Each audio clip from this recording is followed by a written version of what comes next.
অফিসে বসে কাজ করছি। এমন সময় সাকিব বলল, দোস্ত, আজকে তো নতুন বস আসবে। কেন? বুইড়ার আবার কি হয়েছে? বুইড়া অর্থাৎ আমাদের বর্তমান বস। উনি নাকি আর পারতেছে না। ওনার নাতনি বিদেশ থেকে পড়ালেখা শেষ করে এদেশে এসেছে। নাতনির হাতে সবকিছু বুঝিয়ে দিবে। বাহ, ভালোই তো। নতুন বস, তাও আবার মেয়ে। নজর দিস না আবার। শালা, সবাইকে নিজের মতো মনে করিস না। চুপচাপ কাজ কর। ম্যানেজার হালায় দেখলে আবার চিল্লাচিল্লি শুরু করবে। ওকে।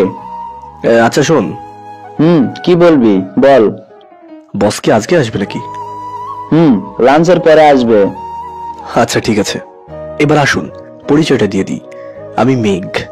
আপাতত একটা প্রাইভেট কোম্পানিতে আছি। মা বাবার ছোট্ট একটা বোন আছে, ওরা গ্রামে থাকে। চাকরির কারণে আমি এখানে ছোট্ট একটা বাসা নিয়েছি, ওটাতেই থাকি। আর এতক্ষণ যার সাথে কথা বললাম সে হচ্ছে আমার খুব ক্লোজ একটা বন্ধু, আবার একই অফিসের কলিগ। কাজ করতে করতে কখন যে সময় চলে গেছে বুঝতেই পারিনি। ম্যানেজার এসে বলল, সবাই রেডি থাকবি, আজকে তোমাদের নতুন বস আসবে, কোনো প্রকার অনিয়ম যাতে না হয়। ঘড়ির দিকে তাকিয়ে দেখি দুপুর 2টা বাজে। সাকিবকে বললাম, চল খেয়ে আসি, টাইম হয়ে গেছে তো। তারপর দুজনেই বের হলাম। নামাজ পড়ে এসে একটা ক্যান্টিনে গিয়ে বসে বসে হাঁটা দিচ্ছি আর খাচ্ছি। এমন সময় সাকিব বলল, এই, আমরা যেখানে বসে আছি ম্যানেজার কি বলছিল মনে নেই? আরে সমস্যা নেই, এত দুপুরবেলা বস আসবে না। ওই সামনে এমনিতে বেশি চিল্লাচিল্লি করে। তবু আজকে তাড়াতাড়ি যাওয়া উচিত। আরে দাঁড়া তো, আগে খেয়ে নিই। খেয়ে দিয়ে অফিসের উদ্দেশ্যে গেলাম। এইদিকে নতুন বস এসে সবার সাথে পরিচিত হতে লাগলো। সবাইকে মিটিং রুমে ডেকে নিয়ে যাওয়া হলো। আমি আর সাকিব নেই, আর বাকিরা সবাই আছে। আমাদের আগের বস সবার সাথেই নতুন বসকে পরিচয় করি। এ হচ্ছে আমার একমাত্র নাতনি, বিদেশ থেকে লেখাপড়া করে এসেছে। এখন থেকে অফিস ও দেখবে।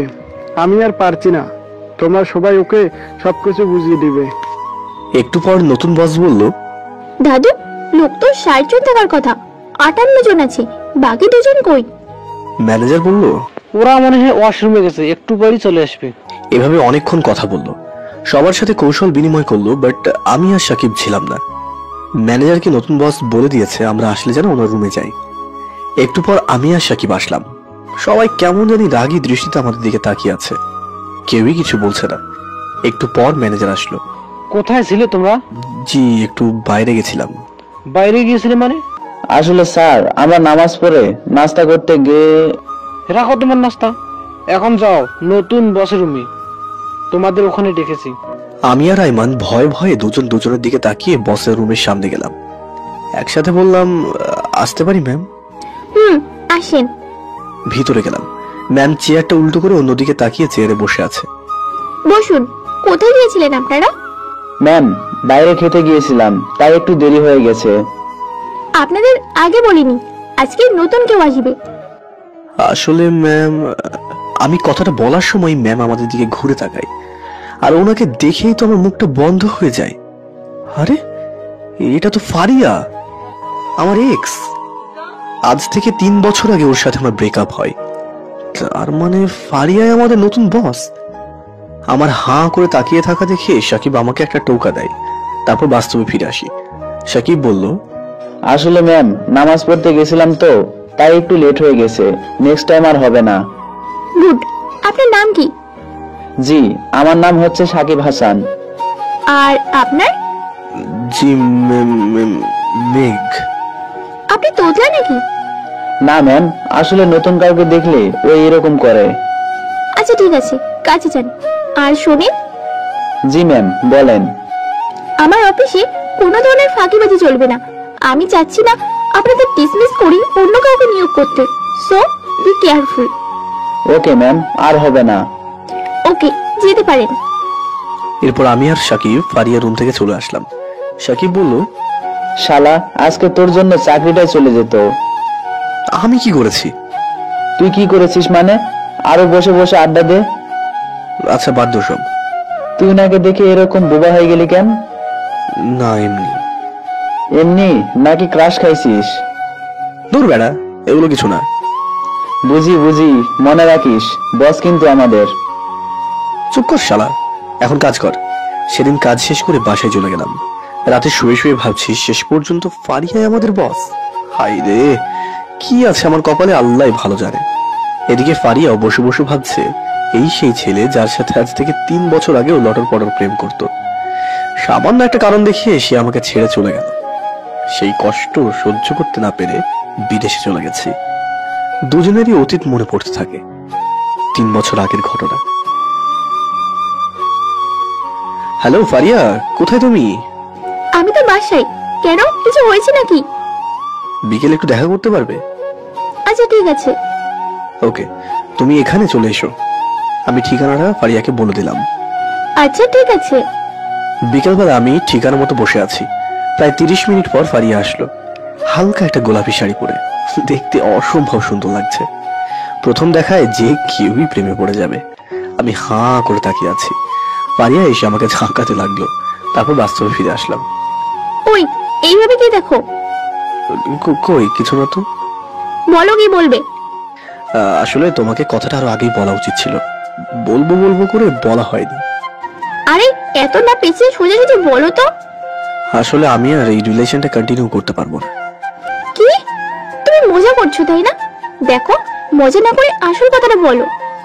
আমি সত্যি বলছি, আমি আর পারবো না। তুমি পাগল হয়ে গেছো?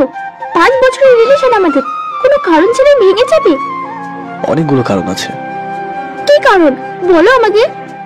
দেখো, আমি বলতে পারবো না। শুধু এতটুকুই বলতে পারবো যে আমি আর তোমার সাথে রিলেশনটা রাখতে পারবো না। প্লিজ এমন করো না। কি হয়েছে আমাকে খুলে বলো প্লিজ। আরে বললাম তো আমি আর রিলেশনটা রাখতে পারবো না। আজ থেকে তুমি তোমার মতো থাকবে আর আমি আমার মতো।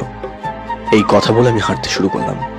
ফারিয়া কান্না করছে আর আমাকে ডাকছে। আমি কিছু না বলেই হাঁটা দিলাম। সেদিন ফারিয়া অনেকবার আমাকে কল দিয়েছিল, কিন্তু আমি ধরিনি। পরের নাম্বারটা ব্লক দিয়ে দিলাম। আসলে আমিও ফারিয়াকে অনেক ভালোবাসি, কিন্তু এই ভালোবাসা ফারিয়াদের পরিবার কখনোই মেনে নেবে না। কারণ ফারিয়া হচ্ছে ধনী পরিবারের মেয়ে। তার দাদার অনেক নাম ডাক। আমার মতো গরিব ছেলের কাছে জীবনেও ওদের মেয়ে তুলে দেবে না। আর তাছাড়াও আমার কোনো চাকরি বাকরি নেই। টিউশনি করিয়ে নিজের পড়ালেখার খরচ নিয়েই চালাই। আবার বাড়িতে পাঠাতেও হয়। ঘরে মা বাবা অসুস্থ এবং ছোট বোনটার পড়ালেখার খরচ চালানো। সবকিছু মিলিয়ে ফারিয়াকে বিয়ে করা জীবনেও সম্ভব নয়। তার চেয়ে ভালো ওর মতো থাক, আমি আমার মতো। ফারিয়া আমার চেয়ে ভালো কোনো ছেলেকে বিয়ে করতে পারবে। আমাকে বিয়ে করা মানে নিজের পায়ে নিজেই কুড়োল মারা। সব দিক দিয়ে চিন্তা করলাম, ফারিয়ার সাথে রিলেশন কন্টিনিউ না করাই উচিত। সেদিন আমি অনেক কেঁদেছি, কিন্তু পরিবারের কথা চিন্তা করে পাথর হয়ে গেছি। এখন ফারিয়াকে ভালোবাসি, কিন্তু এখন আর কিছুই করা সম্ভব না। অনেক কষ্টে চাকরিটা পেয়েছি, কিন্তু সেটাও দেখি ফারিয়াদের কোম্পানি। কি আছে কপালে আল্লাহ ভালো জানে। পুরনো কথাগুলো ভাবতে ভাবতে কখন যে ঘুমিয়ে গেছি মনে নেই। পরের দিন শুক্রবার ছিল, তাই অনেক দেরি করে ঘুম থেকে উঠলাম। সাকিবকে কল দিলাম। হ্যালো দোস্ত, কি অবস্থা? এই তো আছি, তোর কি অবস্থা? এই তো মোটামুটি। আচ্ছা বিকেলে দেখা করিস তো একবার। বিকেলে আমাদের বাসায় চলে আসিস, বাইরেও যাব না আর। আম্মাও তোকে আসতে বলেছে। আচ্ছা ঠিক আছে, আসবো। ওকে। এরপর দুপুরে নামাজ পড়ে খাওয়া দাওয়া করে একটু ঘুমিয়ে নিলাম। বিকেলে সাকিবদের বাসায় গেলাম। কলিং বেল বাজালাম। একটু পরে আন্টি এসে দরজাটা খুলে দিল। আরে মেয়ে, কতদিন পরে আসলে? আসো আসো, ভেতরে আসো। তো আন্টি কেমন আছেন? এই তো আলহামদুলিল্লাহ ভালো আছি। তুমি কেমন আছো? জি আমিও ভালো আছি। সাকিব কোথায়? ও ছাদে আছে, যাও উপরে যাও। এরপর আমি উপরে গেলাম। দেখলাম সাকিব বসে বসে গান শুনছে। কিরে কি করিস? কিরে আসছিস? এই তো বসে আছি। মাত্রই তো আসলাম। তো বল, আর কি অবস্থা? তোর সাথে কিছু কথা ছিল। তো বল, এত অনুমতির কি আছে? আমি যে তোকে আগে আমার জিএফের কথা বলতাম না, মনে আছে তোর? হ্যাঁ, তুই যে কোনো কারণ ছাড়া ব্রেকআপ করে দিলে ওটা। ওটাই। তো এখন কি হয়েছে? তোকে যেই ফারিয়ার কথা বলতাম, সেই ফারিয়াই হচ্ছে আমাদের বর্তমান বস। কি, তুই কি সত্যি বলছিস? হুম। তাহলে তো ভালোই। এখন আবার রিলেশন কন্টিনিউ কর, অফিসের মালিক হয়ে যাবি তুই। আরে তুই কি পাগল? আমার চাকরি থাকে কিনা সেটা নিয়ে চিন্তায় আছি, আর তুই বলছিস রিলেশন করতে। ফকিন্নি, তখন ব্রেকআপ করলি কেন? এবার মজা বোঝ। আরে বেটা ইচ্ছে করে করেছি নাকি? ওর ভালোর জন্য তো করেছি। দোস্ত, যদি চাকরিটা চলে যায়? আরে তুই পাগলা নাকি? চাকরি কি বললেই চলে যাবে? দেখ না কি হয়। মনে হয় না বেশি দিন টিকবে। সেটা পরে দেখা যাবে, আগে নিজেকে স্টিল রাখ। সেদিন সাকিবদের বাসা থেকে আসতে অনেক রাত হয়ে গেছে। বাসায় এসে ঘুমিয়ে পড়লাম। পরের দিন ঘুম থেকে উঠতে অনেক দেরি হয়ে যায়। উঠেই দেখি অলরেডি 9টা বেজে গেছে। তাড়াতাড়ি রেডি হয়ে অফিসে গেলাম। প্রায় 10টা বাজে। মোবাইল নিয়ে দেখি সাকিব অনেকগুলো কল দিয়েছে। সাইলেন্ট মোডে থাকার কারণে ধরতে পারিনি। যাওয়ার পর সাকিব বলল, কি রে এত দেরি কেন? তোকে ম্যাম ওনার রুমে যেতে বলেছে। কেন বলেছে কিছু জানিস? মনে হয় দেরি করে আসছিস তাই, গিয়ে দেখ। আল্লাহ মোরে রক্ষা করিও, চাকরিটা বাঁচাও আল্লাহ। আস্তে আস্তে ওনার রুমের কাছে গেলাম। ম্যাম আসবো? আসুন। কি কপাল মাইরি, যাকে প্রতিদিন ট্রেড দিতাম, তুই টুকারি করতাম, কথায় কথায় রাগারাগি করতাম, আজ মাইনকা চিপায় পড়ে ওরা আপনি করে বলতে হচ্ছে। তারপর আমি ভিতরে গেলাম। একটা চেয়ারের পাশে দাঁড়িয়ে আছি। ম্যানেজারও সেখানে ছিল। ম্যানেজার সাহেব, ওনাকে কাগজটা দেন। ম্যানেজার আমাকে একটা কাগজ ধরিয়ে দিল। শেষ পর্যন্ত চাকরিটা চলে গেল। মা বাবার চেহারাগুলো চোখের সামনে ভাসতে লাগলো। আমি ভয়ে ভয়ে কাগজটা পড়তে লাগলাম। পড়েই তো আমার চোখ কপালে উঠে গেল। কারণ ফারিয়া আমাকে ফারিয়ার সেক্রেটারি বানিয়েছে। সব সময় ওনার সাথে থাকতে হবে। কিন্তু কেন এটা করলো বুঝতে পারলাম না। মনটা খারাপ হয়ে গেল। কাগজটা নিয়ে বেরিয়ে আসলাম। সাকিব জিজ্ঞেস করলো, কি রে কি বলেছে? কাগজটা ওর হাতে দিয়ে দিলাম। বাহ, তোর তো প্রমোশন হয়েছে, বিকেলে ট্রিট দিবি? না রে দোস্ত, আমাকে সেক্রেটারি বানাইছে মানে শিওর কোনো কাহিনী আছে। তুই ওকে চিনিস না দোস্ত, ও ঠিকই প্রতিশোধ নেবে। আরে বেটা, তোর মাথায় এগুলো ছাড়া ভালো কোনো চিন্তা আসে না। কিছু করবে না, চুপচাপ কাজ কর। এরপর কাজ শুরু করে দিলাম। একটু পর পিয়ন এসে বলল, এই যে স্যার, ম্যাডাম আপনাকে ডাকছে। কেন? কাজ করতেছে দেখছি না ম্যাডাম? কেন? সেটা আমাকে কেন বলছেন? ওনাকে গিয়ে জিজ্ঞেস করেন। ওকে যাচ্ছি, আপনি আসতে পারেন। একটু পর ফারিয়ার কাছে গেলাম। ম্যাম ডেকেছেন আমাকে? আপনাকে আমার পার্সোনাল সেক্রেটারি বানানো হয়েছে। আজকে তেমন কোনো কাজ নেই। কাল সকালবেলা আমার বাসার সামনে থাকবেন। কিন্তু ম্যাম আমার কাজ তো অফিসে। ভুলে যাবেন না, আপনি আমার সেক্রেটারি। সো যেটা বলছি সেটা। Okay ma'am. পরের দিন ফারিয়াদের বাসার সামনে গেলাম। অনেকক্ষণ ওয়েট করার পর দেখলাম যে সে আসছে। আজকে একটা শাড়ি পরে আসছে। দেখতে অসম্ভব সুন্দর লাগছে। কিছুক্ষণ তাকিয়ে থেকে চোখটা নামিয়ে নিলাম। আমাকে দেখে বলল, আপনি এসেছেন? ব্যাগগুলো গাড়িতে তুলুন। কিন্তু ম্যাম আমি তো আপনার অফিসে চাকরি করি, আমার কাজ তো সেখানে। এগুলো তো ড্রাইভারের কাজ। ভুলে যাবেন না, আপনি আমার পার্সোনাল সেক্রেটারি। আমি যেটা বলবো সেটাই আপনাকে করতে হবে। কি আর করা, পরিবারের কথা চিন্তা করে হলেও ওনার কথা শুনতে হবে। ব্যাগগুলো গাড়িতে তোলার পর বলল, এবার আপনি গাড়ির পিছন পিছন দৌড়ে আসবেন। গাড়ি যতক্ষণ থামবে না ততক্ষণ দৌড়াবেন। ম্যাম এটা কেমন কথা? গাড়ির পিছনে দৌড়বো মানে? আমি যেখানে যাব আপনিও সেখানে যাবেন, বাট গাড়িতে করে নয়। যদি দেরি করেন বেতন কেটে দিয়ে যাওয়া হবে। কিন্তু ম্যাম। কোনো কিন্তু নয়, যেটা বলছি সেটা। এই ড্রাইভার, গাড়ি স্টার্ট করেন। ফারিয়া গাড়িতে উঠে যায়, গাড়িটাও ছেড়ে দেয়। আমি কিছুক্ষণ অবাক হয়ে দাঁড়িয়ে রইলাম। মানুষ এত পাষাণ কি করে হয়? ভাবার সময় নাই। ওদের গাড়ি স্টার্ট দিয়ে চলে যাচ্ছে। আমিও পিছন পিছন দৌড়তে লাগলাম। কিন্তু গাড়ির সাথে পেরে ওঠা যে কোনো মানুষের পক্ষেই অসম্ভব। তবুও দৌড়াচ্ছি চাকরিটা বাঁচানোর জন্য। দেখলাম ফারিয়া একটা কুরিয়ার সার্ভিসের সামনে গিয়ে দাঁড়ালো। আমিও একটু পর গেলাম। কি ব্যাপার, এত দেরি কেন? বললাম না পিছন পিছন আসতে। ম্যাম গাড়ির সাথে কি দৌড় দেওয়া সম্ভব? ব্যাগগুলো গাড়ি থেকে নামিয়ে ওখানে রেখে আসুন। আপামনি, আমি একটু ধরবো? দরকার নেই, আপনি দাঁড়িয়ে থাকুন, ওইগুলো তুলবে। কি আর করা, ব্যাগগুলো গাড়ি থেকে নামিয়ে আবার ওদের ভিতরে গোডাউনে দিয়ে আসে। এবার থেকে হেঁটে হেঁটে অফিসে যাবেন। কোনো ধরনের চালাকি করবেন না। 30 মিনিটের মধ্যে আপনাকে অফিসে দেখতে চাই। কিন্তু ম্যাম। কোনো কিন্তু নয়, যেটা বলেছি সেটাই করবেন। ড্রাইভার অসহায় দৃষ্টিতে আমার দিকে তাকিয়ে আছে। ব্রেকআপ করার ফল ফারিয়া আমাকে খুব সুন্দর করেই দিচ্ছে।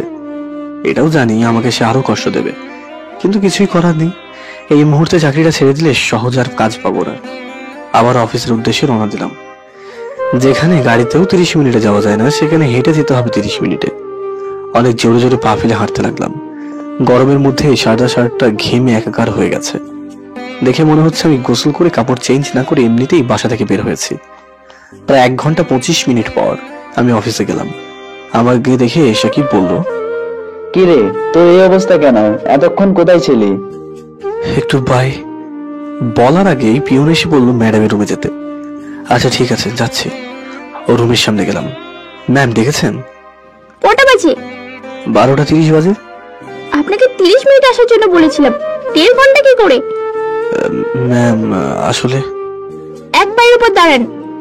মানে মানে এক পায়ের উপর 30 মিনিট দাঁড়িয়ে থাকবেন, আর এটা হচ্ছে আপনার দেরি করে শাস্তি। কিন্তু ম্যাম আমার কথাটা তো শুনবেন। আর একবার কথা বললে এই মাসের বেতন পাবেন না। আমি আর কিচ্ছু না বলে এক পায়ের উপরে দাঁড়িয়ে আছি। পুরো অফিস আমার দিকে চেয়ে আছে। লজ্জায় লাল হয়ে গেলাম। সাকিব ইশারায় বলল ফারিয়ার সাথে কথা বলবে। আমি না করে দিলাম। পুরো 30 মিনিট এক পায়ের উপরে দাঁড়িয়ে থাকার পর আজান দিল। সবাই বাইরে যাচ্ছে, আমিও যাচ্ছি। এমন সময় ফারিয়া বলল, কোথায় যান? ম্যাম ক্যান্টিনে কিছু খেতে। আপনার খাওয়া লাগবে না, এই ফাইলগুলো নিয়ে যান। এক্ষুনি আমাকে এগুলো রেডি করে দেবেন। ম্যাম এখন তো বিরতির সময়, পরে করে দিলে হবে না? আপনি তো দেখছি অনেক বেয়াদব, বসের মুখে মুখে তর্ক করেন। Sorry ma'am. যাও এগুলো রেডি করো। চোখের করে পানি এসে গেল।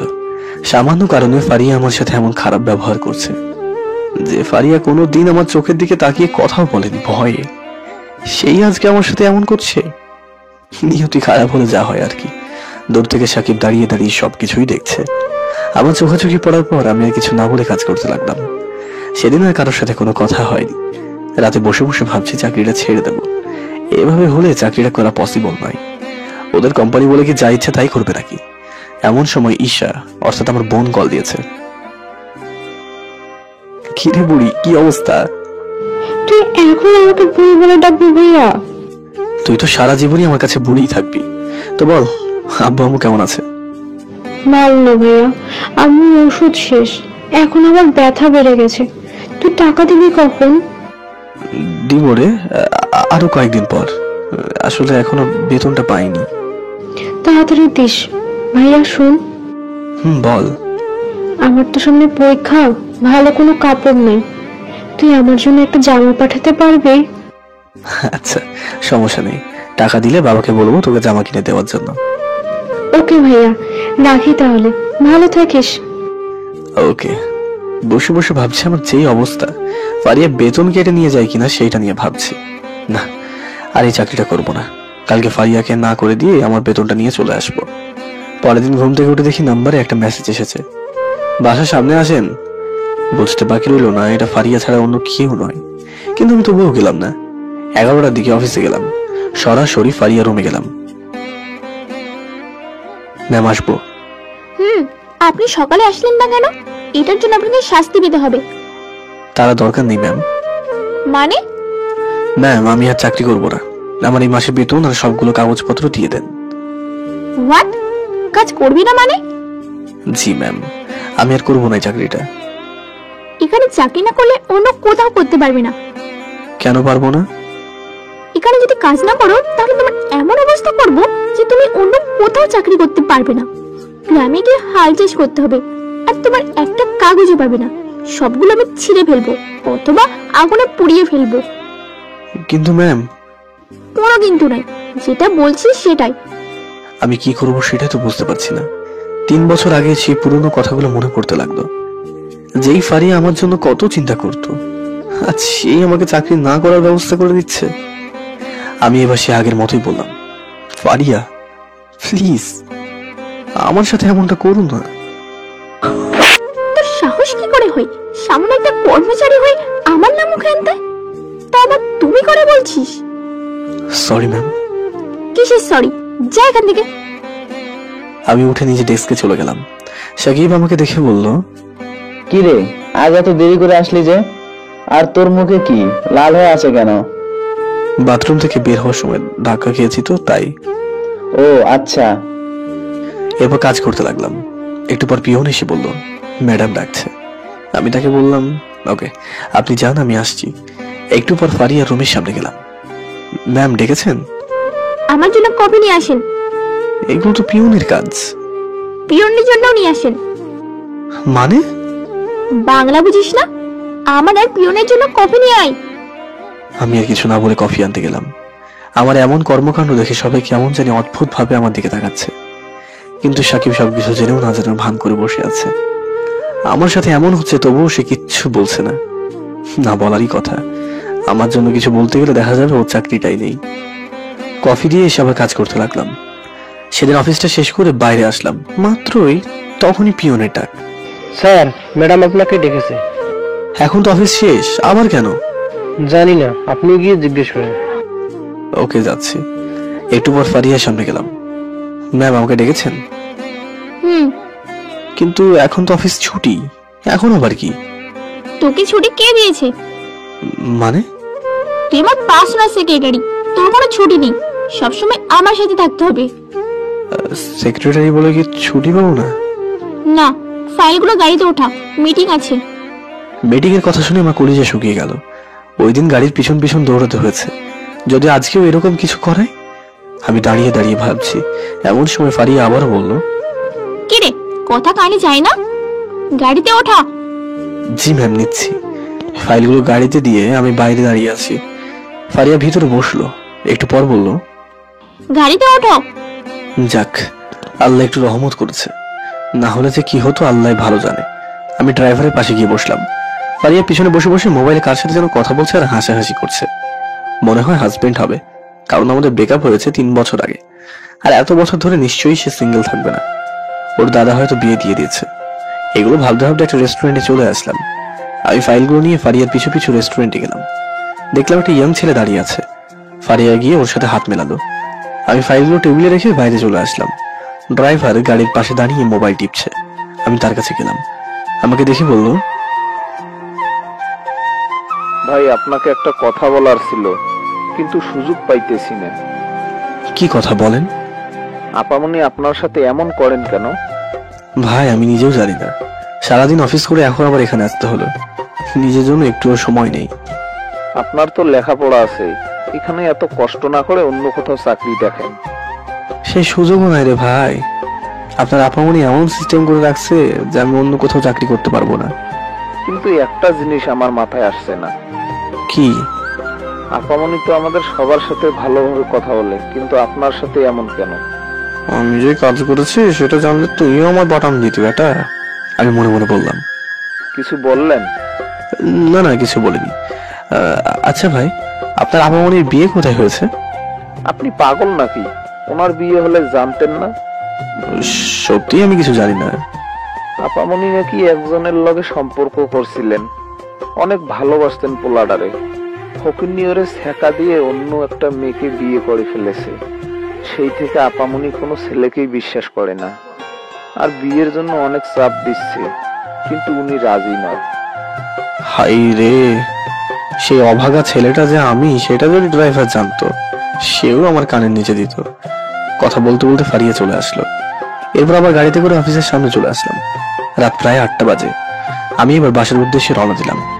বাসায় এসে ফ্রেশ হয়ে এফবিতে লগ ইন করলাম। দেখলাম ফারিয়া ছেলেটার অনেকগুলো ছবি।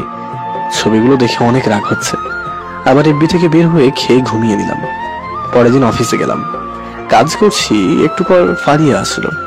আমাকে বলল, সমস্যা কি আপনার? মানে? আমি আবার কি করলাম? অফিসের টি শার্ট কেন? এটা আপনার শ্বশুর বাড়ি নাকি? আসলে ম্যাম, বলতে না দিয়ে। কি আসলে? নেক্সট টাইম এগুলো দেখলে গলা ধাক্কা দিয়ে বের করে দেবো।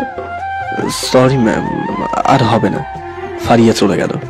আসলে অল্প টাকা বেতন, আর সেটা দিয়ে ফ্যামিলি চালাতে হয়। বাবা মায়ের মেডিসিন খরচ, ছোট বোনের পড়ালেখার খরচ, আবার আমার নিজের খরচ। সবসময় টানাটানির মধ্যে থাকি, সেই জন্য নিজের জন্য ভালো কোনো কাপড়ও নিতে পারি না।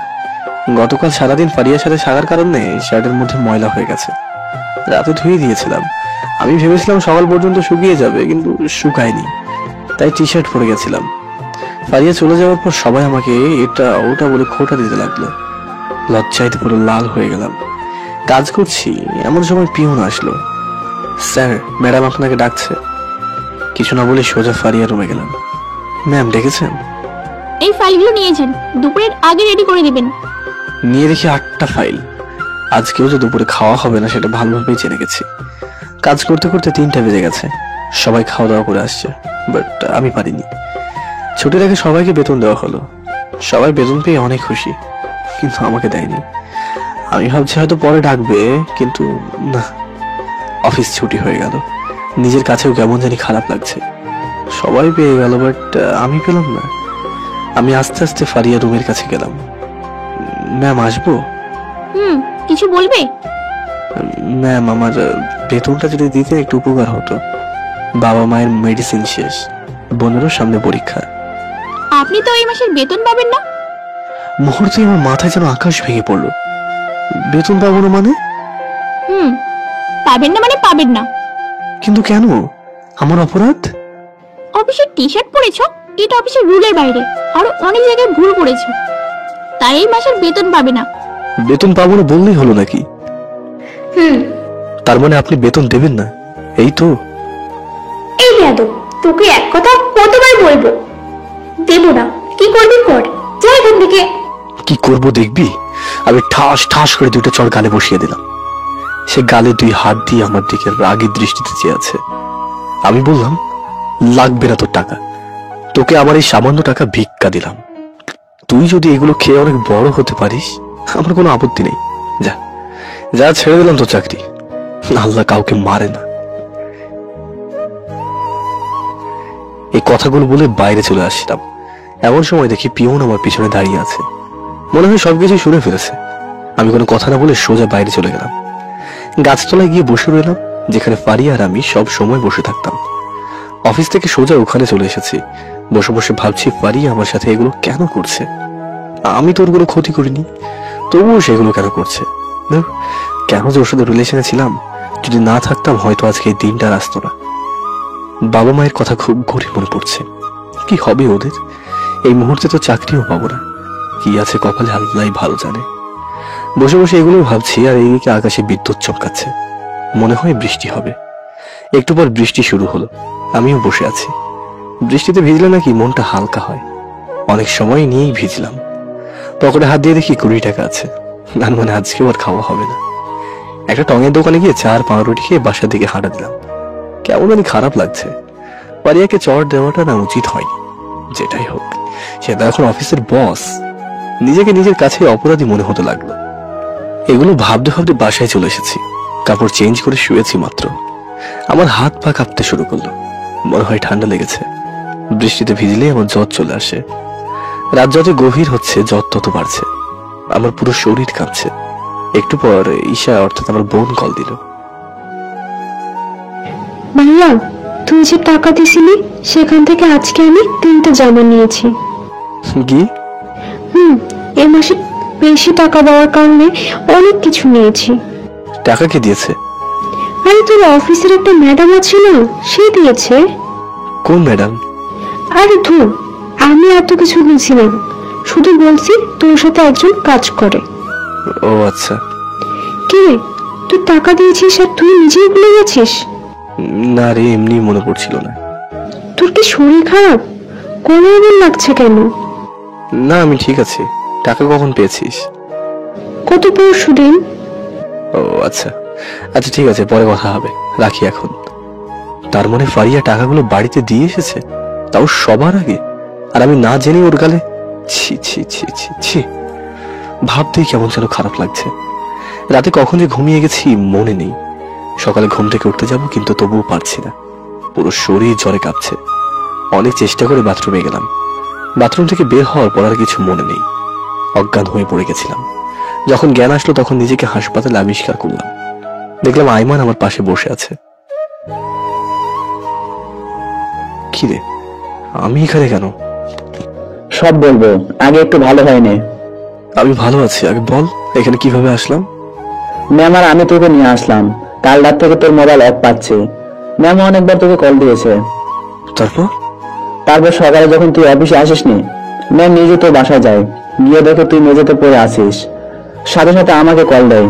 তারপর দুজনে মিলে তোকে হাসপাতালে নিয়ে আসি। ম্যাম কোথায় এখন? এতক্ষণ এখানে বসে বসে কাঁদছিল, আমি বাসায় পাঠিয়ে দিয়েছি। আর কিছু বলেনি? এটা দিয়ে গেছে। খুলে দেখলাম তাতে লেখা আছে ভালো হলে আবার অফিসে আসবেন। হঠাৎ করে গতকাল রাতের ঈশার কথাগুলো মনে পড়ে গেল। তারপর আইমানকে বললাম, দোস্ত, ঈশা বলেছে বাসায় নাকি কোনো ম্যাডাম টাকাগুলো দিয়ে আসছে, তুই কিছু জানিস? ম্যাম নিজে টাকা দিয়ে আসছে, আমি ঠিকানা দিয়েছি। কিন্তু আমাকে কিছু বলেনি কেন? আর কখন করলো এই কাজ? সেদিন যখন তোকে 8টা ফাইল ধরিয়ে দিয়েছিল, সেদিন ভুলে তোর মোবাইল ম্যামের রুমে রেখে চলে আসছিলি। আর তখন তোর বোন কল করছিল, যা যা বলেছে ম্যাম সবকিছু শুনেছে। আমাকে ডেকে নিয়ে তোর ঠিকানা জিজ্ঞেস করে তারপর নিজেই টাকা দিয়ে আসে। কিন্তু তুই আমাকে কিছু বলিসনি কেন? তোকে বললে আমার চাকরি থাকবে না, এখনো অনেক কিছু আছে যেগুলো তুই জানিস না, সময় হলে জানবি। ম্যাম আমার জন্য এত কিছু করছে, আর আমি কি না? কি করেছিস? না কিছু না, সত্যিটা আমি তাকে বললাম না। তারপর হাসপাতাল থেকে বাড়িতে চলে গেলাম। 2 দিন রেস্ট নেওয়ার পর মোটামুটি ভালো লাগছে। চিন্তা করলাম অফিসে গিয়ে ফারিয়ার কাছে ক্ষমা চেয়ে নেব। পরের দিন অফিসে গেলাম, ফারিয়ার রুমের সামনে গেলাম। ম্যাম আসবো? আসেন। ম্যাম একটা কথা ছিল। বলেন। ম্যাম সেদিনের জন্য আমি অনেক দুঃখিত, আমাকে ক্ষমা করে দিয়েন। আচ্ছা বাদ দেন, ওটা সবাই রেডি থাকবেন, এক জায়গায় যাব। ম্যাম কোথায় যাবেন? সেটা গেলেই দেখবেন। Okay ma'am. তারপরে চলে আসলাম, নিজের ডেস্কে বসে আছি, ফারিয়ার কথা ভাবছি। চোখ মুখ সব লাল হয়ে ফুলে আছে। দেখে মনে হচ্ছে নেশা করেছে বা কান্না করেছে, কিন্তু নেশা তো করার কথা নয়, তাহলে নিশ্চয়ই কান্না করেছে। একটু পর পিয়ন এসে বলল, ম্যাডাম বাইরে গিয়ে দাঁড়াতে বলেছে। আমি কিছু না বলে ড্রাইভারের কাছে গেলাম। ড্রাইভার আমাকে দেখে বলল, কি খবর ভাই, এখন কেমন আছেন? এই তো ভাই মোটামুটি, আপনার কি অবস্থা? আছি আলহামদুলিল্লাহ ভালো। সেদিন আপনার জন্য ম্যাডাম যা করলেন, চোখে না দেখলে বিশ্বাস করতেন না। কোন দিন? আরে ভুলে গেলেন নাকি? ওই যে আপনি অজ্ঞান হয়ে পড়ে গেলেন সেদিন। ও আচ্ছা আচ্ছা। আচ্ছা আমরা এখন কোথায় যাব কিছু জানেন কি? শপিং মলে, আপামনির বিয়ে তো তাই। কি বিয়ে মানে? ওনার বিয়ে ঠিক হয়েছে, পাত্রকে নাকি উনি নিজেই পছন্দ করেছেন। ড্রাইভারের কথা শুনে আমার পায়ের নিচ থেকে মাটি সরে যেতে লাগলো। বুকের মধ্যে কেমন যেন একটা ব্যথা অনুভব হতে লাগলো। কথা বলার সময় দেখলাম ফারিয়া আসছে, এখন কথা না বলে দাঁড়িয়ে আছি। সে এসে বলল, গাড়িতে ওঠেন। আমি উঠে বসলাম। তারপর বললাম, ম্যাম আমরা কোথায় যাচ্ছি? বিয়ের শপিং করতে। কিন্তু আমাকে কেন নিয়ে যাচ্ছেন? ভুলে যাবেন না, আপনি আমার পার্সোনাল সেক্রেটারি, সবগুলো কাজ আপনাকেই করতে হবে। আর শোনেন, জি ম্যাম বলেন। বিয়ের সবগুলো কাজ আপনি করবেন, দায়িত্ব আপনার উপর দেওয়া হলো। Okay ma'am. এদিকে আমার কলিজা ফেটে যেতে লাগলো। আমার জোরে জোরে বলতে ইচ্ছে করছে, ফারিয়া বিয়েটা করো না, আমি এখনো তোমাকে ভালোবাসি, কিন্তু সেটা আর পসিবল নয়। একটু পর শপিং মলের সামনে চলে আসলাম, ভিতরে গেলাম, গাড়ি থেকে নামলাম, বাইরে দাঁড়িয়ে আছি। ফারিয়া বলল, দাঁড়িয়ে আছেন কেন, ভিতরে চলেন। ম্যাম আমি গিয়ে কি করব? ভুলে যাবেন না, আপনি আমার সেক্রেটারি, সো কথাটা মানিয়ে চলেন। কি আর করা। ভিতরে গেলাম, দেখলাম ফারিয়া দাদা সহ অনেক আত্মীয় দাঁড়িয়ে আছে। আমি বারবার এদিক ওদিক দেখতে লাগলাম, ছেলেদের পক্ষ আসছে কিনা, কিন্তু কেউ নেই। তারপর আমি ফারিয়াকে জিজ্ঞাসা করলাম, ম্যাম ছেলে পক্ষের কেউ আসেনি? না, সে দেশের বাইরে, বিয়ের দিন সকালে আসবে। আমি আর কিচ্ছু বললাম না। ইচ্ছে করছে ফারিয়াকে জড়িয়ে ধরে বলি, ফারিয়া প্লিজ বিয়েটা করো না, আমি এখনো তো তোমায় আগের থেকেও বেশি ভালোবাসি। কিন্তু সেটা আর পসিবল নয়। আমি নিজেই নিজের কারণে ফারিয়াকে হারিয়েছি। দাঁড়িয়ে দাঁড়িয়ে কথাগুলো ভাবছি, আর এমন সময় ফারিয়া বলে উঠলো, কি ব্যাপার, কি ভাবছেন? তাড়াতাড়ি চলেন, দেরি হয়ে যাচ্ছে। জি ম্যাম চলেন। এরপর একটা শাড়ির দোকানে গেলাম। ফারিয়া একটার পর একটা শাড়ি দেখতে লাগলো। অনেকক্ষণ দেখা দেখির পর আমাকে বলল, দেখেন তো কোনটা মানাবে, একটা পছন্দ করে দেন। ম্যাম আপনার যেটা ভালো লাগে ওটাই কিনে নেবেন। আপনি এত কথা বলেন কেন? বললাম না আপনাকে পছন্দ করতে। ম্যাম ওই নীল শাড়িটা নেন, আপনাকে অনেক সুন্দর লাগবে। বিয়েতে কি কেউ নীল শাড়ি পরে? তাহলে লালটা নেন, ওটা তো আপনাকে অপসরির মতো লাগবে। দুটোই নিন তাহলে। As your wish. তারপর আরো অনেকগুলো শাড়ি কাপড় সহ অনেক কিছুই কিনে নিল। আমি সবগুলো গাড়িতে রেখে আসলাম। তারপর একটা স্বর্ণের দোকানে গেলাম, সেখানেও আমাকে পছন্দ করতে হয়েছে। ফারিয়ার দাদার জন্য অনেক জিনিস নেওয়া হলো। আমি গিয়ে গাড়িতে রেখে আসলাম। আবার শপিং সেন্টারে গেলাম। ফারিয়াকে বললাম, ম্যাম আর কিছু নেবেন? না, আর নেব না, আসলটা নেওয়া হয়েছে। দেখলাম হাতে একটা ব্যাগ। গাড়িতে চলেন। Okay ma'am. একটু পর গাড়িতে এসে বসলাম। মনটা অনেক খারাপ হয়ে আছে। যাকে ভালোবাসলাম তাকে অন্যের হাতে তুলে দেবো, তাও আবার নিজে দাঁড়িয়ে থেকে। ফারিয়াদের বাসার সামনে গেলাম। গাড়ি থেকে সবগুলো জিনিস বাসার ভেতরে দিয়ে আসলাম। তারপর ফারিয়া বলল, ছোট্ট একটা কাজ করতে হবে। জি ম্যাম বলুন। এই ঠিকানায় যাবেন, ওখানে আমার বিয়ের কার্ড আছে, সেগুলো নিয়ে আসেন। Okay ma'am. এই কথা বলে হাঁটা দিলাম। এই যে শোনেন। ম্যাম কি আর কিছু বলবেন? এই নিন, কি এটাতে? বাসায় গিয়ে দেখবেন আর বিয়েতে এটা পরে আসবেন। আমি কিছু না বলে ব্যাগটা নিয়ে চলে গেলাম। ঠিকানা মতো গিয়ে কার্ডগুলো দিয়ে আসলাম। একবার খুলেও দেখলাম না কি লেখা আছে। ওগুলো নিয়ে আবার অফিসে গেলাম। দেখলাম ফারিয়া অফিসে আসেনি। আইমানকেও দেখতে পাচ্ছি না। কোথায় গেছে কে জানে। কার্ডগুলো নিয়ে বসে বসে ভাবছি কল দেবো কিনা। আচ্ছা একটু ওয়েট করে দেখি আসে কিনা। কিন্তু না, আসছে তো না। উপায় না দেখি কল দিলাম। হ্যালো ম্যাম, অফিসে আসবেন না? না, এখন আর আসবো না। কিন্তু কেন? কার্ডগুলো নিয়ে এসেছি তো। গুড। 58টা রেখে দেন আপনার ডেস্কে, বাকিগুলো নিয়ে বাসায় আসেন। Okay ma'am. তারপর 58টা কার্ড রেখে দিয়ে বাকিগুলো নিয়ে ওদের বাসায় যেতে লাগলাম। কিন্তু একটা জিনিস মাথায় আসছে না, আমরা 60 জন লোক কাজ করি, 58টা রাখতে বলছে কেন? বাকি দুইজন কোথায় যাবে? তার মানে আমি আর আইমান বাদ নাকি? ধুর, আমার মাথায় তো কিচ্ছুই আসছে না। একটু পর ফারিয়াদের বাসায় গেলাম। নিচে বেডরুমে বসে আছি। একটু পর ফারিয়া উপর থেকে নিচে নেমে আসলো। আপনি আসছেন? জি ম্যাম, এই নিন কার্ড। হাতে ব্যাগটা এখনো রয়ে গেছে? জি ম্যাম, এখনো বাসায় যায়নি। আচ্ছা, বাসায় গিয়ে ফ্রেশ হয়ে নিন। কালকে ভোরবেলা এখানে চলে আসবেন। কালকের মধ্যে সবকিছু ঠিক করতে হবে। জি ম্যাম, আসবো। ওকে, এখন আসতে পারেন। ফারিয়াদের বাসা থেকে বের হয়ে গিয়ে হাঁটতে শুরু করলাম। বাসায় গেলাম, কিছু খেতে ইচ্ছে করছে না। বারবার শুধু ওর কথাই মনে পড়ছে। আমার হাতে হাত রেখে ওয়াদা করেছিল যে আমাকে ছেড়ে কোথাও যাবে না, কাউকে বিয়েও করবে না। কিন্তু সে ঠিকই করে নিচ্ছে, তাও আমাকে সামনে রেখে। সেদিন রাতে অনেক নেশা করেছি, পুরো রাত না ঘুমিয়েই কাটিয়ে দিলাম। একবার ভাবছি বিয়েতে যাবো, আর একবার ভাবছি না। বিয়ে শেষ হলো তারপর আবার অফিসে যাব। কিন্তু আমি তো পার্সোনাল সেক্রেটারি, যদি অনিয়ম করি হয়তো দেখা যাবে চাকরিটাই চলে গেছে। পরে মা বাবাকে নিয়ে রাস্তায় বসতে হবে। এগুলো ভাবতে ভাবতে বিছানায় এলাম। কখন যে ঘুমিয়ে গেছি মনে নেই। সকালে ঘুম থেকে উঠে দেখি 10টা বাজে। তাড়াতাড়ি ঘুম থেকে উঠে ফারিয়াদের বাসার দিকে রওনা দিলাম। আমি যাওয়ার পর দেখি পুরো বাড়ি লাইটিং করা হচ্ছে, ফুল দিয়ে সবকিছু সাজানো হয়েছে। মানুষজন সবাই ব্যস্ত। ও দাদার কাছে গেলাম, জিজ্ঞেস করলাম ফারিয়া কোথায়। তিনি বললেন ফারিয়া নাকি অফিসে সবাইকে ইনভাইট করতে গেছে। আমিও এবার অফিসে এলাম। দেখি আইমান আজকেও অফিসে নেই। কয়েকবার কল দিলাম, তবুও ধরলো না। আমি ফারিয়ার রুমে গেলাম। ম্যাম আসবো? আসেন। এত দেরি কেন? সরি ম্যাম, আসতে একটু দেরি হয়ে গেছে। চোখ মুখের এই অবস্থা কেন? বউয়ের জন্য কান্নাকাটি করেছেন নাকি? আরে না, কি বলেন, আমি তো এখনো বিয়েই করিনি। ও আচ্ছা, আমি তো ভাবছি আপনার বউ বাচ্চা আছে। না ম্যাম। আচ্ছা, সবাইকে হল রুমে আসতে বলেন। জি বলছি। তারপর সবাইকে হলরুমে রেখে নিয়ে আসলাম। ফারিয়াও আসলো। আমি ওর পাশে দাঁড়িয়ে আছি। সবাই বসেছে কিন্তু আমি দাঁড়িয়ে আছি, কারণ সেক্রেটারিরা নাকি বসতে পারে না।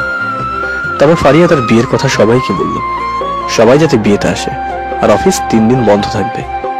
সবাই ফারিয়াকে কংগ্রাচুলেশনস জানালো। তারপর আমাকে বললো সবাইকে একটা করে কার্ড দিয়ে দিতে। আমি ওর কথা মতো কার্ডগুলো দিয়ে দিলাম। তারপর আবার নিজের ডেস্কে গিয়ে কাজ করতে লাগলাম। একটু পর পিয়ন এসে ম্যাডামের রুমে যেতে বলল। এরপর বসে না থেকে ফারিয়াদের রুমে গেলাম। ম্যাম ডেকেছেন? চলেন, একসাথে যাবো। কোথায় যাবেন? রাগী দৃষ্টিতে আমার দিকে তাকালো। সরি ম্যাম, চলেন। তারপর ফারিয়ার সাথে গাড়িতে গিয়ে বসলাম। আমি সবসময় ড্রাইভারের পাশে বসি, আজকেও তার ব্যতিক্রম হলো না। একটু পর একটা কবরস্থান। চলেন। জি চলুন। তারপর আমি ফারিয়ার পিছনে পিছনে গেলাম। দেখলাম 2টা কবর। মনে হয় ওর মা বাবার। গাড়ি অ্যাক্সিডেন্টে ওনারা মারা যায়। আমি আর ফারিয়া কবর জিয়ারত করলাম। তারপর আমি বললাম, ম্যাম একা কেন এসেছেন? আপনার হাজবেন্ডকে তো অন্তত নিয়ে আসতেন বিয়ের পরে। কোথাও কি লেখা আছে বিয়ের আগে আসা যাবে না? না সেটা না, কিন্তু চুপ করুন, গাড়িতে চলেন। এরপর গাড়িতে চলে আসলাম। ফারিয়াদের বাসার সামনে যাওয়ার পর সে বলল, আজকে আপনার ছুটি, কালকে তো বিয়ে, তাড়াতাড়ি আসতে হবে। এখন কি রেস্ট দিন। জি ম্যাম। এরপর বাসায় চলে গেলাম। বিকেলবেলা বের হয়ে সেই পুরনো জায়গায় চলে গেলাম, যেখানে আমি আর ফারিয়া সব সময় বসে আড্ডা দিতাম, কথা বলতাম। আজকে বসে আছি কিন্তু একা, পাশে ফারিয়া নেই। পুরনো স্মৃতিগুলো চোখে ভাসতে লাগলো। কতই না সুন্দর ছিল সেই দিনগুলো। চোখটা আস্তে আস্তে ঝাপসা হয়ে যাচ্ছে, চোখের কোণে পানি এসে গেল। অনেক রাত পর্যন্ত একা একা বসে রইলাম। তারপর বাসায় চলে গেলাম। ফারিয়া দেওয়া সবগুলো গিফট একটা ব্যাগে নিলাম। ঘড়ি, চশমা আরো ছোট ছোট সবগুলো জিনিস নিয়ে নিলাম। চিন্তা করলাম কালকে ফারিয়াদের শেষবারের মতো দেখা করে চিরদিনের জন্য এই শহর ছেড়ে চলে যাব। এখানে যতই থাকবো ততই কষ্ট পাবো, যা আছে কপালে তাই হবে। বিয়ের পর যতবার ফারিয়ার সামনে পড়বো ততবারই নিজেকে অপরাধী বলে মনে হবে। তাই প্রয়োজনীয় কাগজপত্রগুলো আর কাপড় চোপড় সবগুলো একটা ব্যাগে নিয়ে নিলাম। বারান্দায় গিয়ে নিজের দুঃখগুলো ধোঁয়ায় ওড়াতে লাগলাম। বারান্দায় বসে বসে ভাবছি, ফারিয়া আমার সাথে এগুলো করতে পারলো? ভাবতে ভাবতে বারান্দায় কখন যে ঘুমিয়ে গেছি মনে নেই। সকালে উঠে রেডি হয়ে ফারিয়াদের বাসায় গেলাম। যাওয়ার পর তাকে অনেক খুঁজলাম কিন্তু কোথাও পেলাম না। ফারিয়ার দাদা এসে বলল সবকিছু ঠিকঠাক হচ্ছে কিনা দেখার জন্য। আমি কিছুক্ষণ বসে ফারিয়ার রুমের দিকে গেলাম। দেখলাম ফারিয়াকে সবাই মিলে সাজাচ্ছে। বউ সাজে অসম্ভব সুন্দর লাগছিল তাকে। আমি অনেকক্ষণ তাকিয়ে থেকে তারপর সেখান থেকে চলে আসলাম। দেখলাম আস্তে আস্তে সকল মেহমান আসতে লাগলো। সবাই অনেক খুশি, আবার কেমন জানি অস্বস্তি লাগছিল। শেষবারের মতো ফারিয়াদের বাসার দিকে তাকিয়ে বের হয়ে গেলাম। সোজা নিজের বাসায় চলে আসলাম। এসে ব্যাগটা কাঁধে নিলাম। ফারিয়া দেওয়া গিফটটা হাতে নিলাম, যেটা আমাকে বিয়েতে পরে যাওয়ার জন্য বলেছিল। সবকিছু নিয়ে বাসা থেকে বের হয়ে গেলাম। থাকবো না আর এখানে, থাকলে ফারিয়ার প্রতি মায়া বেশি হয়ে যাবে। তাই আর এখানে না থেকে সোজা হাঁটে দিলাম। বাবা মায়ের কাছে চলে যাব, যা আছে কপালে সেটাই হবে। বের হয়ে হাঁটতে লাগলাম। পেটের ক্ষুধায় অসহ্য লাগছে। পকেটে মাত্র 100 টাকা আছে। এই মাসের বেতনটাও ফারিয়া আমার হাতে দেয়নি, সেজন্য পকেটে তেমন টাকা নেই। মোবাইলটা বের করে দেখি 1টা বাজে। একটা টঙের দোকানে গিয়ে কলা আর পাউরুটি খেয়ে হাঁটতে লাগলাম। এদিকে আয়মান আর ফারিয়া শুধুই কল দিয়েই যাচ্ছে, হয়তো বিয়েতে নেই বলে কল দিচ্ছে। আমি মোবাইলের সুইচটা অফ করে দিলাম। হাঁটতে হাঁটতে গাছতলায় গিয়ে বসলাম, যেখানে আমি আর ফারিয়া সব সময় বসে থাকতাম। শেষবারের মতো কিছুক্ষণ বসে চলে যাব। ব্যাগটা পাশে রেখে ফারিয়া দেওয়া গিফটটা হাতে নিয়ে বসে আছি। কিছুক্ষণ পর মনে হচ্ছে কেউ একজন আমার পিছনে দাঁড়িয়ে হাঁফাচ্ছে। আমি তাকিয়েই তো অবাক হয়ে গেলাম। আরে এটা তো ফারিয়া, বউ সেজে এখানে এসে দাঁড়িয়ে আছে। দেখে মনে হচ্ছে অনেক জোরে দৌড়িয়েছে। আমি বললাম, ম্যাম আপনি এখানে কেন? ফারিয়া কিছু না বলে সোজা সামনে এসে ঠাস ঠাস করে 2টা চড় বসিয়ে দিল। তারপর কাঁদতে কাঁদতে বলল, ওই কুত্তা, তুই এখানে কেন? তোর মোবাইল অফ কেন? ম্যাম মনে হয় চার্জ শেষ হয়ে গেছে। চুপ কর হারামি। জানিস আমি তোকে কত জায়গায় খুঁজেছি, তোর বাসায় গিয়েছিলাম। ব্যাগ নিয়ে কোথায় যাস? কোথাও না, এমনি। তুই কিচ্ছু বলিস না। তোকে যে আমি এখনো ভালোবাসি। একবার তুই জিজ্ঞেস করেছিস বিয়েটা কার সাথে? কার সাথে? আমার বিয়ে তোর সাথে। একবার ওকে কার্ডটা দেখেছিস? কার নাম লেখা আছে সেটাতে? তোকে যে গিফট দিয়েছি সেটা খুলে দেখেছিস সেটাতে কি আছে? তোর জন্য শেরওয়ানি আছে। তোকে আমি বলেছিলাম ওটা পরে আসতে, যাতে খুব সহজে তোকে বিয়ে করতে পারি। কিন্তু তুই তো কিছুই বুঝিস না। বুঝবি কি করে? তুই তো আমাকে ভালোবাসিস না। বিশ্বাস করো, তোমাকে আমি এখনো অনেক ভালোবাসি। তোমার দেওয়া সব কষ্টগুলো আমি ভালোবাসা হিসেবেই নিয়েছি। যেদিন শুনেছি তোমার বিয়ে ঠিক হয়ে গেছে সেদিন থেকে আমার ঘুম হারাম হয়ে গেছে। নিজেকে একের পর এক শেষ করে দেওয়ার চেষ্টা করেছি। আমার চোখের সামনে তুমি অন্য কারো হবে সেটা আমি কখনোই মেনে নিতে পারবো না। তাই সবকিছু ছেড়ে চলে যাচ্ছি। কি করে ভাবলি তুই আমি অন্য কাউকে বিয়ে করবো? তোকে ছাড়া কাউকে বিয়ে তো দূরের কথা, আমি চোখের দিকে তাকিয়ে কথাও বলি না। তাহলে এতদিন কষ্ট দেওয়ার মানেটা কি? তুই যখন আমাকে ছেড়ে চলে গিয়েছিলি আমি তখন এর থেকে বেশি কষ্ট পেয়েছিলাম। আমার কষ্ট দাদু সহ্য করতে না পেরে আমাকে বিদেশে পাঠিয়ে দেয় আর ওয়াদা করে তোর সাথে বিয়ে দেবে। নিজের উপর কনফিডেন্স রেখে আমিও চলে যাই। আমার বিশ্বাস ছিল তোকে একদিন ঠিকই পাবো, কিন্তু তোর কাছে পাবো ভাবিনি। তাই তোর সাথে এতদিন খারাপ ব্যবহার করেছি, যাতে তুই বুঝিস ভালোবাসার মানুষ কষ্ট দিলে সেটা কেমন লাগে। তাই বলে এত কিছু করবে? বিয়ের আসর থেকে উঠে তোকে খুঁজতে লাগলাম। পারবো না আমি তোকে ছাড়া থাকতে, পারবো না। এই কথাটা বলে আমাকে জড়িয়ে ধরে কাঁদতে লাগলো। আমিও জড়িয়ে ধরলাম। এমন সময় আইমান এসে বলল, বাহ, দুজন এখানে রোমান্স করতেছিস আর আমি এদিকে খুঁজতে খুঁজতে হয়রান হয়ে গেছি। এই শালা, তোর মোবাইল অফ কেন? আইমানকে দেখে ফারিয়া আমাকে ছেড়ে দেয়, লজ্জায় নিচের দিকে তাকিয়ে আছে। এরপর আমি বললাম, আরে মোবাইলে চার্জ ছিল না তাই। হয়েছে, এখন দাঁড়িয়ে না থেকে কবুলটা বলে আয়, কাজী সাহেব বসে আছে। কিন্তু বাবা মাকে না জানিয়ে বিয়ে করব? কে বলেছে না জানিয়ে? ম্যাম আমাকে সকালে তোদের বাড়িতে পাঠিয়েছিল ওনাদের নিয়ে আসতে। আমি গিয়ে নিয়ে আসলাম, এসে দেখি তুই নেই। খুঁজতে খুঁজতে এখানে এলাম। ফারিয়ার দিকে তাকিয়ে একটা মিষ্টি হাসি দিলাম। মেয়েটা এত বড় সারপ্রাইজ দেবে কখনো কল্পনাও করিনি। তারপর বাসায় গিয়ে বিয়ে করে ফেললাম। কবুল বলা শেষ। আমি আর ফারিয়া পাশাপাশি বসে আছি। সবাই এসে একের পর এক কংগ্রাচুলেশন জানাচ্ছে। আমরা হাসি মুখে সবার সাথে কথা বলছি। আমি হাসতে করে মুখটা ফারিয়ার কানের কাছে নিয়ে বললাম, বালিগে, শেষ পর্যন্ত বিয়েটা হয়েই গেল। আমাকে এত কষ্ট দেওয়ার ফল শুধু আসলে নেবো এবার। দেখা যাবে। দেখো তোমার কি হাল করি। দেখবো গায়ে কত জোর আছে। বিয়েটা হয়ে গেল। ফারিয়া বাসর ঘরে বসে আছে। আমি আর আইমান ছাদে দাঁড়িয়ে দাঁড়িয়ে কথা বলছি। স্যার, ম্যাম তো ওয়েট করতেছে, আপনি কখন যাবেন? এই শালা, স্যার ডাকিস কেন? ম্যামের জামাই তো সারি হবে নাকি?